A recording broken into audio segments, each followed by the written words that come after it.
Whiskey Jason here, whiskey from the viewpoint of an American over here in Germany, often tasting rare and exotic whiskeys, but I just got an entire shipment of bourbon from the States directly. This is not in Europe at the moment. Old Tub, Kentucky straight bourbon whiskey distilled and bottled by James Beam, wow.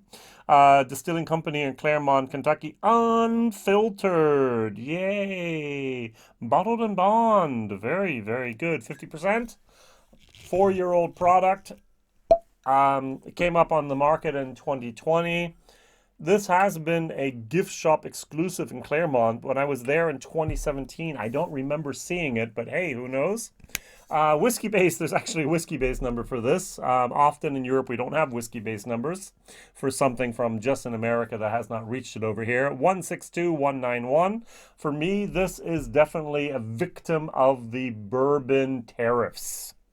So, yeah, the European Union placed bourbon tariffs on bourbon. I'm sorry, European Union placed tariffs on bourbon, and therefore, for the last 2 years, we have been a little bit neglected over here with new products. Old products have come and kept on coming more or less with higher prices, but new releases have not really been the thing. Now, finally, we have, I think this year this will be, we'll be getting some Old Tub, I hope. Now, what am I going to compare it to? I'm going to compare it to, just like probably many other people have done, Knob Creek. I have the 9-year-old identical mash bill, by the way, right? So, what are we talking about here? We're talking about the 75 corn, the 13 rye, and the 12% malted barley here. 23 euros. I paid 25 euros for it. By the time it makes its way over here to Europe, I'm paying 37 euros for this, which is about $50. Is that about right? Now it's about $42. Sorry, that's about right.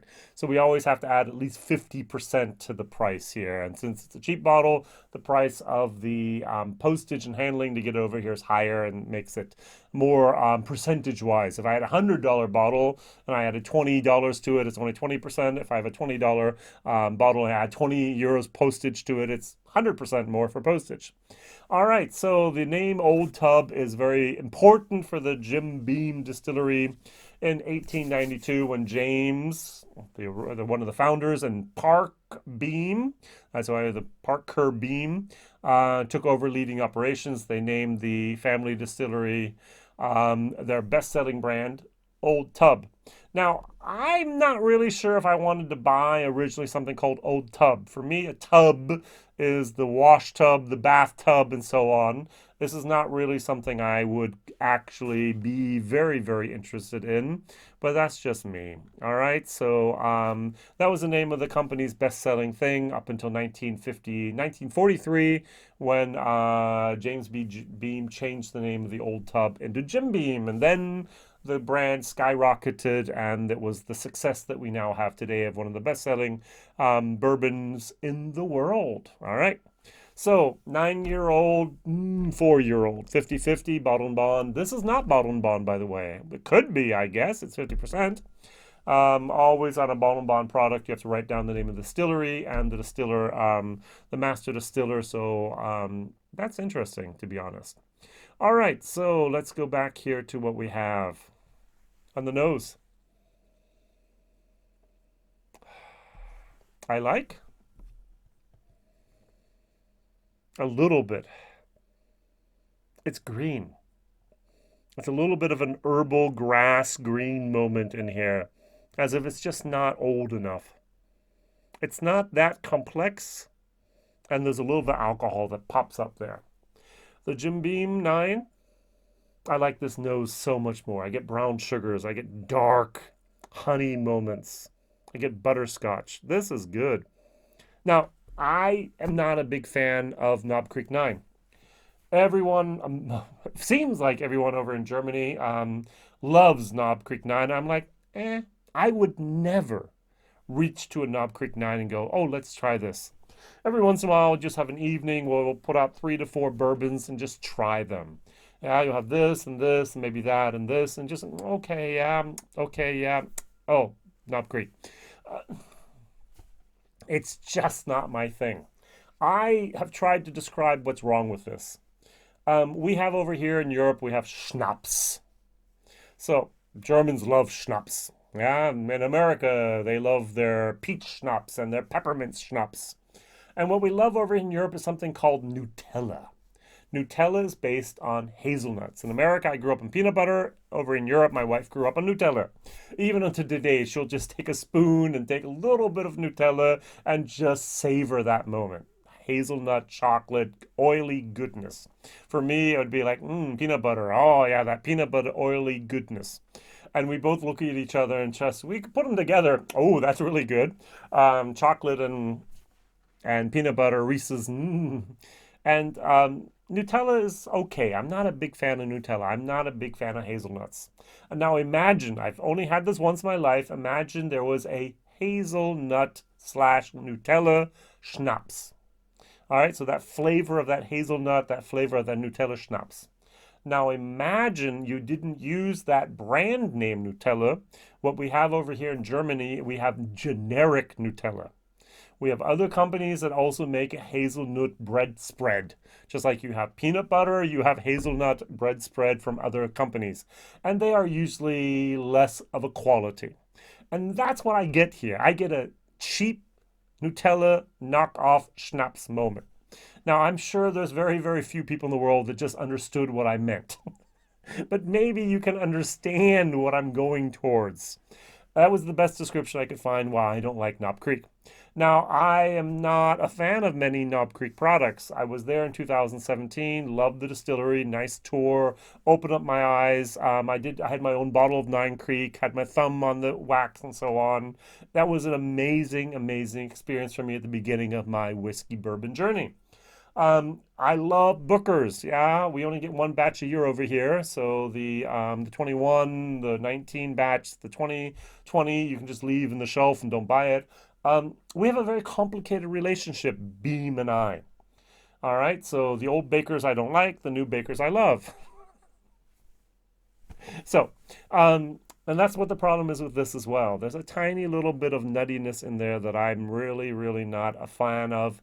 And on top of that, it's that greenness, that green wood, that not yet ripe enough, that ripe enough. Value for money, $25. Over here, I have bought this for 28 euros, which I think is a fantastic, fantastic price for a 9-year-old age statement bourbon Kentucky straight. Beautiful, beautiful price. They could sell this for 38 euros, and I would still buy it for that 50% 9-year-old statement from a heritage producer. This is a tiny bit young. All right, cheers. So on the nose, this wins. On the palate, though, this wins. Interesting enough. Usually.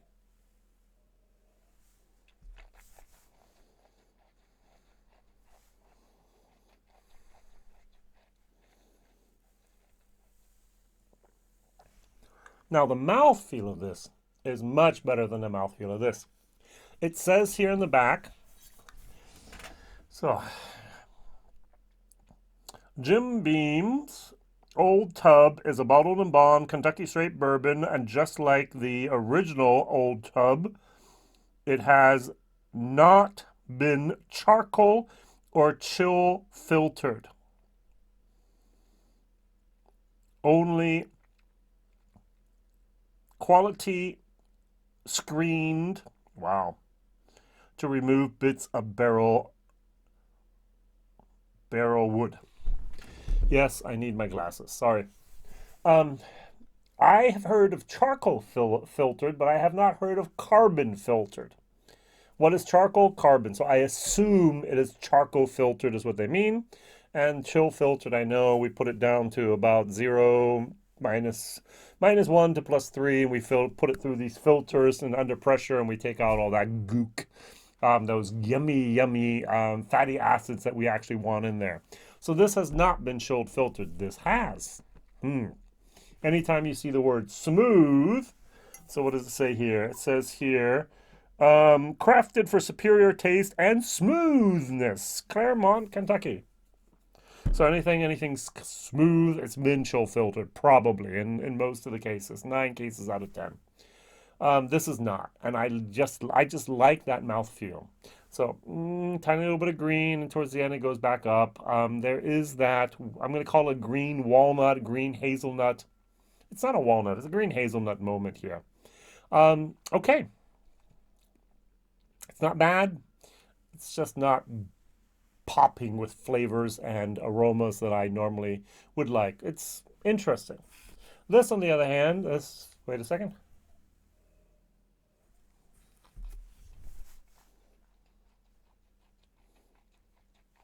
Hmm.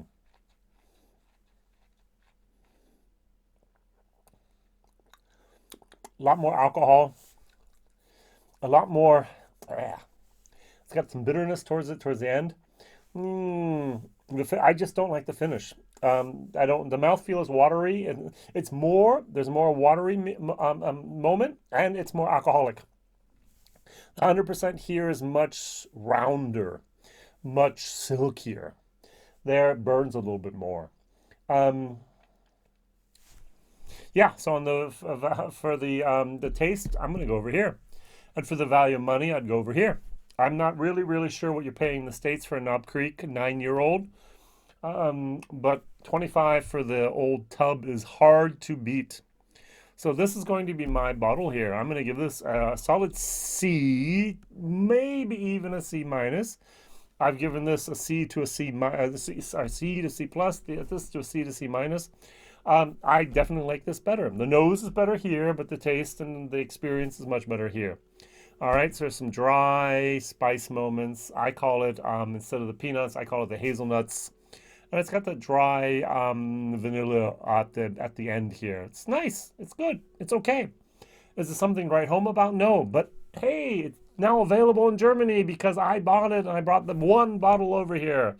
And I hope it will be really available in Germany sometime this year when they get the shipments of all those bottles that are going to come over to Europe, and we're going to finally be, hopefully, I'm going to say bombarded by different types of bourbon that so far we have not been able to get, especially the new stuff. Thank you very much for watching. Thank you very much for subscribing. What is your favorite Jim Beam product? Is it the Old Tub? Is it the Knob Creek? Is it a Booker's? Is it a Baker's? Is it a Basil Hayden? Is it something totally different? What is your favorite signature craft 12-year-old? Ooh, I haven't seen that for a long time. What is your favorite Jim Beam product? Thank you very much for writing. Thank you very much for subscribing. Thank you very much for liking and maybe even sharing. All the best. See you soon. Bye-bye.